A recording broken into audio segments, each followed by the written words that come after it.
Hello students, welcome to our bright two billions YouTube channel. So मैं Karishma ma'am आज आपके लिए नया वीडियो लेकर आई हूँ जो कि हमारा ऑलरेडी कंटिन्यूड वीडियो है। और इस वीडियो में हम चैप्टर क्लास 10 का जो चैप्टर है सेक्टर्स ऑफ इंडियन इकोनॉमी उसको कंटिन्यू करेंगे। अगर आपने इससे पहले इस चैप्टर के बारे में नहीं सुना या नहीं पढ़ा है या चैप्टर खोला भी नहीं या बुक भी नहीं खोला तो हमारे यूट्यूब चैनल को चेक करो, एक से एक अच्छे वीडियोज़ आपके लिए प्रेजेंट है।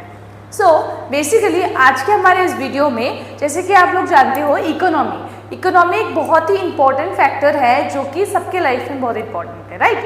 तो आज का हमारा टॉपिक है कि हम कंपेयर करेंगे। तो कंपेयरिंग द थ्री सेक्टर कौन से? Primary, secondary and tertiary sector. तो कंपैरिजन तो हर स्टूडेंट के लाइफ में होगा ही, आप लोगों को पता ही है। पेरेंट्स ने कंपेयर किया होगा, टीचर्स ने कंपेयर किया होगा या रिलेटिव्स ने आपको कंपेयर जरूर किया होगा किसी ना किसी के साथ, राइट। तो वही कंपैरिजन को लेके आज हम पढ़ते हैं और हम कंपेयर करेंगे primary sector, secondary and tertiary sector को, ठीक है स्टूडेंट्स। सो आगे बढ़ते हैं। What is GDP? जीडीपी जानना बहुत ज़रूरी है आपके लिए, ठीक है। और जीडीपी में आप सभी का योगदान भी बहुत ज़्यादा है, आपका पार्टिसिपेशन है। सो जीडीपी को हम समझते हैं बड़ी इजी तरीके से। मान लो एक फार्मर है जिसके पास 20 kg का वीट है, ठीक है। अब उस वीट को उसने 15 रुपये में उसने सेल कर दिया, कहाँ पे? मील में बेच दिया, ठीक है, किसी एक मील में। कितना मील? अब मील में उसने कितना दिया था? 20 किलो दिया था। तो 20 किलो क्या बन गया उसका? वीट का क्या बन गया? फ्लोर बन गया, ठीक है। अब उस इंसान जब मील में चला गया, मील से फिर वो बेचा कहाँ गया? 30 रुपीज़ में। मानो 15 रुपये में खरीदा था, फिर 30 रुपीज़ में वो बिस्किट फैक्ट्री में सेल कर दिया गया। अब बिस्किट फैक्ट्री से बिस्किट बनने के बीच में उसमें कुछ ना कुछ चीज़ें लाइक ऐड हो जाए, प्रिजर्वेटिव्स एक्सेट्रा उसमें मिक्स हो जाता है। जब ऐड होती है चीज़ें, ऐड होने के बाद मान लो बिस्किट हमें मार्केट में 40 to 50 रुपीज़ या 30 to 50 के बीच में मिलता है, तो हम एक अप्रॉक्सीमेटली पकड़ लेते हैं 50 रुपीज़। तो बेसिकली हमने क्या देखा? फार्मर ने वीट उगाया, उसने मील में बेचा, उसने फिर मील वालों ने क्या किया? बिस्किट फैक्ट्री में या कंपनी में बेचा, और फाइनल प्रोडक्ट हमारा क्या बन के आया? बिस्किट बन के आया, जो आप लोग खाते हो बड़े चाव से। तो अब हमें समझना है जो ये वीट है या फ्लोर है, इसको हम इंटरमीडिएट गुड बोलेंगे, और जो लास्ट में हमें मिला बिस्किट वो है हमारा फाइनल प्रोडक्ट, ठीक है, फाइनल गुड। तो यहाँ पे intermediate good and final good ये दो चीज़ें हैं आपको समझनी है। इंटरमीडिएट मतलब जहाँ से रॉ मटेरियल आया है, और जो फाइनल गुड जो ये पूरे प्रोसेस के एंड पे जाकर हमारा प्रोडक्ट बना है, फॉर्म हुआ है, दैट इज फाइनल प्रोडक्ट, ठीक है स्टूडेंट्स। आगे ये पॉइंट में हम समझते हैं व्हेन वी कैलकुलेट, जब हम लोग कैलकुलेट करते हैं the production of each sector, हर एक सेक्टर का प्रोडक्शन अगर कैलकुलेट करेंगे, हिसाब करने बैठेंगे, तो क्या होगा? We only added the value of, किसका वैल्यू ऐड करेंगे? फाइनल गुड का, rather than the intermediate goods. इन गुड्स का हम लोग क्या, जो प्राइस है या जो अमाउंट है वो हम कैलकुलेट नहीं करेंगे, हम क्या देखेंगे? Price of the final product. हम इंटरमीडिएट प्रोडक्ट को कैलकुलेट नहीं करते उसमें, ठीक है। बड़ी इजी तरीके से दिया है। बिकॉज अब आप लोग सोचोगे कि ऐसा क्यों हो रहा है? बिकॉज जो प्राइस है इंटरमीडिएट गुड का, ये जो इंटरमीडिएट गुड का जो प्राइस है have already been adjusted in final good. ये तो ऑलरेडी फाइनल गुड के साथ ऐड है ना।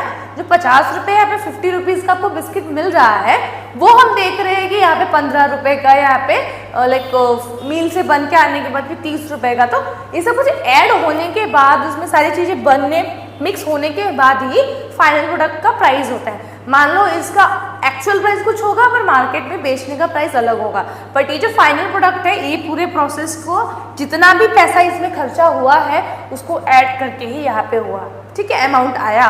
तो इसीलिए हमें इंटरमीडिएट गुड को फाइनल गुड के साथ ऐड नहीं करना है। फाइनल गुड जो है उसका प्राइस वो already intermediate good and all etcetera जो प्रोसेस है, इसमें जितना भी पैसा खर्चा हुआ है, अमाउंट खर्चा हुआ है, वो ऐड हो ही चुका है ऑलरेडी, ठीक है। तो यहाँ पे जीडीपी के हम एकदम इजी तरीके से समझते हैं कि the value of the final good, final goods या कोई भी सर्विस का जो है प्रोड्यूस होता है विद द कंट्री में ही होता है during 1 year is called GDP. तो जीडीपी का मतलब ये है कि एक साल में एक कंट्री में जो भी प्रोडक्शन हो रहा है या हुआ था या फिर सर्विसेज प्रोवाइड किया गया अपनी ही कंट्री का, उसी को हम जीडीपी बोलते हैं। जीडीपी यानी कि ग्रॉस डोमेस्टिक क्या है, सबको पता ही होगा, और बहुत ही बुक में अच्छे तरीके से जीडीपी का फुल फॉर्म भी है, और अगर आपको नहीं मिला है तो यहाँ पे मैंने डेफिनेशन भी दिया हुआ है स्टूडेंट्स।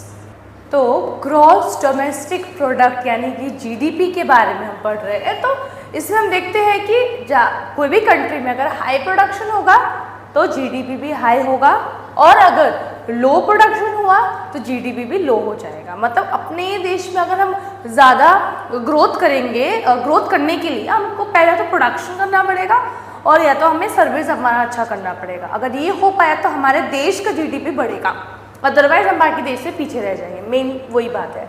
मान लो जैसे कि यूएसए क्या है, एक ऐसा कंट्री है जिसका लार्जेस्ट जीडीपी है वर्ल्ड में सारे कंट्री में से यूएसए का जीडीपी सबसे हाईएस्ट, सबसे बड़ा है, ज़्यादा है। क्यों है? क्योंकि उनका प्रोडक्शन ज़्यादा कर रहे हैं, लो प्रोडक्शन में काम कर रहे हैं, मेहनत कर रहे हैं, और उनका प्रोडक्शन हाई है, ये एक रीज़न है। और इंडिया जो है अभी भी 5th लार्जेस्ट जीडीपी में आता है, मतलब 5th तक पहुंच गए हमें और आगे बढ़ना है थ्रू अपने हमारे प्रोडक्शन को बढ़ाना है, जीडीपी को बढ़ाना है थ्रू हम कर सकते हैं हमारे हार्ड वर्क से। और the GDP of India is measured by the ministry of central government. और जो जीडीपी है तो मेजर कौन करता है, हिसाब किताब कौन रखता है जीडीपी का, वो रखता है मिनिस्ट्री ऑफ सेंट्रल गवर्नमेंट। ये आप लोगों को याद रखना है, ठीक है स्टूडेंट्स। नेक्स्ट टॉपिक में चलते हैं हम। कंपेयरिंग हमारा हो चुका है यहाँ तक। अब आते हैं हिस्टोरिकल चेंज इन सेक्टर, ठीक है। कंपेयरिंग वाला हमने पढ़ लिया यहाँ तक। अगर हिस्टोरिकल चेंज इन कहाँ पे, सेक्टर। हाँ, तो अभी हिस्टोरिकल मतलब क्या, हिस्ट्री के टाइम पे, पुराने टाइम पे हमारा जो इकोनॉमिक सेक्टर है वो किस तरीके के चल रहा था। पहला तो ये इन इनिशियल स्टेजेस, नए जब इनिशियली जब प्राइमरी सेक्टर आया, is the most important sector in the world of economy. तो शुरू में प्राइमरी, अभी देखो सबसे पहले तो प्राइमरी सेक्टर है, उसके बाद सेकेंडरी सेक्टर है, फिर टर्शरी। तो पुराने टाइम में क्या था, लोग ज़्यादातर प्राइमरी सेक्टर में इन्वॉल्व रहते थे, खेती बाड़ी में ना, एग्रीकल्चर वगैरह में इन्वॉल्व रहते थे। ग्रेजुअली क्या हुआ, सेकेंड पॉइंट में, gradually secondary sector became the most important in the total production and employment. धीरे लोग प्राइमरी सेक्टर से ऑटोमेटिकली समय के साथ साथ क्या हुआ, लोग सेकेंडरी सेक्टर पे ज़्यादा ध्यान देने लगे और टोटल प्रोडक्शन भी करने लगे, और एम्प्लॉयमेंट भी ज़्यादातर लोगों को सेकेंडरी सेक्टर में मिलने लगा। Hence, over the time क्या हुआ, a shift had taken place from primary to secondary sector, ठीक है। तो इसमें ये समझाया गया है समय के साथ साथ over the period of time क्या हुआ, जो प्राइमरी सेक्टर है वो सेकेंडरी सेक्टर में कन्वर्ट हो गया, और लोग जो है वो क्या करने लगे, स्टूडेंट्स समझ रहे हो स्टूडेंट। तो स्टूडेंट्स हमको अभी समझना है कि पास्ट के बारे में, जैसे कि हमने हिस्टोरिकल चेंजेस पढ़ रहे हैं ना, तो उसका थर्ड पॉइंट ये था कि इन द पास्ट 100 ईयर्स से, मतलब पुराने टाइम का अगर हम देखें 100 सालों से ही क्या हो रहा है, there has been a further shift from secondary sector to tertiary. मतलब 100 साल पहले से अगर देखा जाए तो लोग सेकेंडरी सेक्टर से कहाँ आ रहे हैं, टर्शरी सेक्टर में ज़्यादा लोग इन्वॉल्व हो रहे हैं, ज़्यादा लोगों को अपॉर्चुनिटी, एम्प्लॉयमेंट मिल रहा है इन डेवलप्ड कंट्रीज़ में। And most of the working people are employed in the tertiary sector में ज़्यादातर लोग क्या है, एम्प्लॉयड है, ठीक है।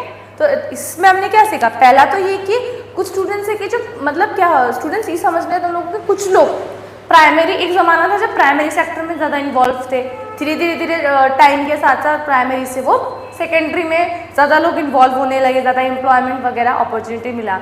एंड देन धीरे इसमें जैसे हमने पढ़ा सेकेंडरी से लेकर वो लोग क्या किस में आ गए, टर्शरी सेक्टर में ज़्यादा लोग इन्वॉल्व हो गए। नेक्स्ट टॉपिक है, बड़ा इजी टॉपिक है, rising importance of the tertiary sector of production. तो ये जो टर्शरी सेक्टर है वो राइज कैसे हुआ, वो आगे बढ़ा कैसे, है ना। Over the 40 years while production, over the 40 सालों से देखा जाए तो जो प्रोडक्शन है इन ऑल द 3 सेक्टर का, तीनों सेक्टर का प्रोडक्शन देखोगे हैज़ इंक्रीज, बढ़ गया है, but it has increase the most in the tertiary sector. मतलब अगर हम तीनों सेक्टर के बारे में बोले, फर्स्ट एंड सेकेंड तो ग्रो हुआ ही है, बट उससे ज़्यादा अगर ग्रो हुआ है तो वो टर्शरी सेक्टर है। थर्ड वाला जो हम पढ़ रहे हैं, टर्शरी सेक्टर ज़्यादा ग्रो हुआ है इन टर्म्स ऑफ प्रोडक्शन, ठीक है। तो सवाल आता है what is the contribution of which sector in GDP. तो यहाँ पे सवाल ये आता है कि जो जीडीपी है उसमें कौन से सेक्टर का इंपॉर्टेंस ज़्यादा है स्टूडेंट्स, ठीक है।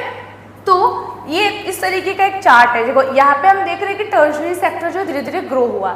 ये चार्ट को मतलब चार्ट है बुक में, काफ़ी इजी तरीके से बताया यहाँ पे कि 40% मतलब जीडीपी, ये कब का बात है 1973 से 74, एक साल का गैप के बीच, एक साल का बात है कि 40% जीडीपी प्राइमरी सेक्टर से आता था उस साल, फिर 13% जीडीपी आपका सेकेंडरी सेक्टर से आ रहा है एंड 47% जो है वो टर्शरी सेक्टर से, यानी कि टर्शरी सेक्टर से ज़्यादा आ रहा था। फिर 2013 एंड 14 का अगर मैं बताऊं तो 14% प्राइमरी सेक्टर इस ईयर में, 19% सेकेंडरी में, और सबसे ज़्यादा यानी कि 67% जो है जीडीपी वो टर्शरी सेक्टर से हमें देखने को मिला स्टूडेंट्स, ठीक। स्टूडेंट्स अभी हम चलते हैं बिल्कुल टाइम वेस्ट के बिना why tertiary sector is rising. तो हमने भी पढ़ा कि प्राइमरी सेक्टर से लोग इंटरेस्टेड है सेकेंडरी में, अब सेकेंडरी से हम देख रहे हैं कि टर्शरी में ज़्यादा लोग एम्प्लॉयड है और ज़्यादा से ज़्यादा अपॉर्चुनिटी लोगों को मिल रही है ना। तो यहाँ पे क्या लिखा है, some services are basic services. Tertiary sector में कुछ सर्विसेज काफ़ी बेसिक होते हैं, जैसे आप लोगों को पता है हॉस्पिटल्स है, स्कूल्स, ये सब टर्शरी में आते हैं, police station, courts, bank etcetera etcetera, ठीक है। So, in a developing country, मान लो कोई developing country है, the government has to take responsibility for the provision of these services. So, एक कंट्री में मान लो डेवलपिंग कंट्री है तो गवर्नमेंट को ये टर्शरी सेक्टर के सर्विसेज के लिए रिस्पॉन्सिबिलिटी उठानी पड़ेगी, तभी जाके प्रोविजंस जो है, इस सर्विसेज जो है वो अच्छे होंगे, बेटर होंगे, ग्रोथ होने की वजह से जीडीपी भी ऑटोमेटिकली बढ़ेगा। देन नेक्स्ट पॉइंट में आते हैं the development of agriculture. Agriculture यानी कि primary sector and industrial sector जो होता है leads to the development service sector. तो इससे क्या होगा, अगर हम ध्यान देंगे, अगर हम लोग डेवलप करेंगे हमारा एग्रीकल्चर और इंडस्ट्रियल सेक्टर, यानी कि प्राइमरी और सेकेंडरी अगर हम ध्यान देंगे तो डेवलप हमारा हो जाएगा सर्विस सेक्टर, मतलब टर्शरी। दैट मीन्स हमें प्राइमरी सेकेंडरी ये दोनों पे फोकस करना है, तब जाके हमारा टर्शरी सेक्टर भी ग्रो करने लगेगा, इन शॉर्ट मतलब, ठीक है। नेक्स्ट है एज इनकम लेवल्स राइज। अगर लोगों के इनकम लेवल बढ़ जाएंगे, some people demanding many more services, like जैसे कि अगर इनकम बढ़ गया, मान लो बीमार है आदमी, हॉस्पिटल जाएगा ही, स्कूल में पढ़ना ही है, पुलिस स्टेशन का सर्विस लेना ही है, कोर्ट में जाना पड़ता है लोगों को, डॉक्यूमेंट वगैरह के काम हो या कुछ भी, बैंक की जरूरत सबको होती है। उसके ऊपर अगर इनकम बढ़ गया तो लोग बाहर का फूड भी खाना शुरू कर देंगे, शॉपिंग भी करेंगे, ट्रैवलिंग भी करेंगे और प्राइवेट स्कूल भी जाएंगे। बट अगर सैलरी कम होगा तो ये सारी चीजें लोग थोड़ा सा अवॉइड करते हैं, ठीक है स्टूडेंट्स। सो आज हम इस वीडियो में यहीं तक एंड करते हैं और आगे का वीडियो आप काफी जल्दी आएगा, क्योंकि हमने अभी सिर्फ पढ़ा है राइजिंग के बारे में, टर्शरी सेक्टर के राइजिंग के बारे में। और इंटरेस्टिंग वीडियोस के लिए हमारे वीडियो को अच्छे तरीके से प्यार दीजिए, हमारे चैनल को सब्सक्राइब कीजिए, लाइक कीजिए और शेयर कीजिए। Thank you so much.